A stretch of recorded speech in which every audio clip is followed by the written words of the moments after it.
Jumpa teman-teman, jangan lupa kita lagi di kebun ya. Jadi kita ada 3 minggu nggak di kebun sawit teman-teman. Ini baru ke kebun sawit ya. Jadi kita ke kebun sawit ini ada 3 minggu nggak ke kebun. Jadi baru ini kita ke kebun karena kita mau ngecek ini teman-teman ya. Sambil kita pasang jagreknya, karena sambil kakinya supaya sambil sehat teman-teman. Jadi kita bikin YouTube-nya di kebun sawit dulu ya. Nah, bikin YouTube di kebun sawit ini karena ini teman-teman, kalau lama kita ke kebun itu kangen sekali rasanya ya. Kangen betul ya. Karena kita biasa tani ya. Kita biasa tani ini kalau lama nggak ke kebun kita kangen. Jadi saat hari ini kita bisa mulai ke kebun, jadi bikin YouTube-nya di kebun. Jadi teman-teman, sebelum pembahasannya jangan lupa subscribe, komen, dan tekan tombol loncengnya supaya selalu mengikuti channel YouTube Wirata Daya tentang pertanian dan perkebunan. Nah, jadi teman-teman, untuk pembahasannya, karena ini mau menjelang kemarau ya teman-teman, kita mau antisipasi untuk perawatan kebun, terutama kayak kebun sawit ini yang di pinggir-pinggir hutan teman-teman. Kita di pinggir-pinggir hutan ini perlu perhatian khusus ya. Perhatian khusus itu harus kita jangan selalu sampah-sampah ditumpuk di di pinggir jalan ya. Masalahnya takutnya ada orang lempar rokok dan sebagainya jadi kebakaran. Jadi kita itu yang kita tanggulangi musim panas ini hanya kebakaran ya teman-teman ya.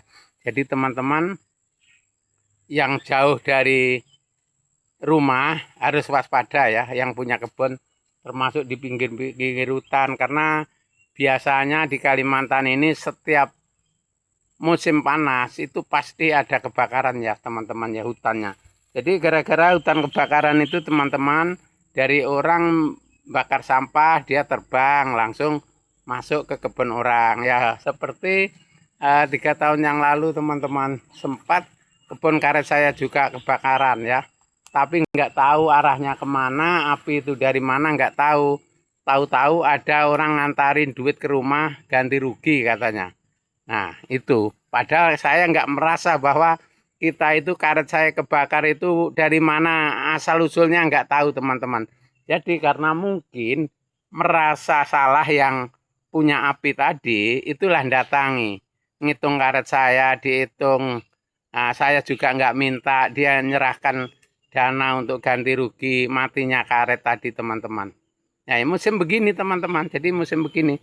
Jadi saya ingatkan teman-teman yang punya kebun karet sama kebun sawit, untuk cara mengatasi kita harus selalu kontrol setiap siang ya. Artinya setiap siang itu jam-jam 3 atau jam 2 kita selalu kontrol di kebun kita ya.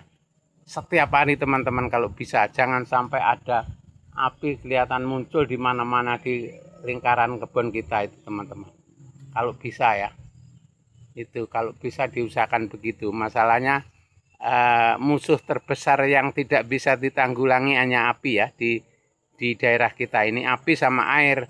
Cuman kalau di Kalimantan air kebanyakan nggak begitu, yang parah itu ya api itu teman-teman. Nah itu ya caranya ya teman-teman, yang khususnya punya kebun sawit, perhatikan betul-betul supaya tidak salah paham untuk mengatasi api ya, terutama menjaga karena kalau bawah pohon sawit kita bersih, insya Allah itu tidak akan terjadi ya, tidak akan terjadi masalah untuk kebakaran dan lain-lainnya. Nah itu caranya teman-teman ya. Jadi mudah-mudahan selalu mengikuti YouTube Wirata Daya teman-teman. Ini cuma sekedar cuplikan, hanya mengingatkan teman-teman yang tani kebun yang sekarang ini lagi berjuang untuk di kebun ya, berjuang kebun ya, supaya tidak menyesal nanti kalau setelah terjadi kebakaran. Jadi saya ingatkan itu ya teman-teman, saya ingatkan supaya tidak terjadi kebakaran. Oke teman-teman, terima kasih teman-teman. Semoga bermanfaat ya. Sampai jumpa di video kita yang akan datang.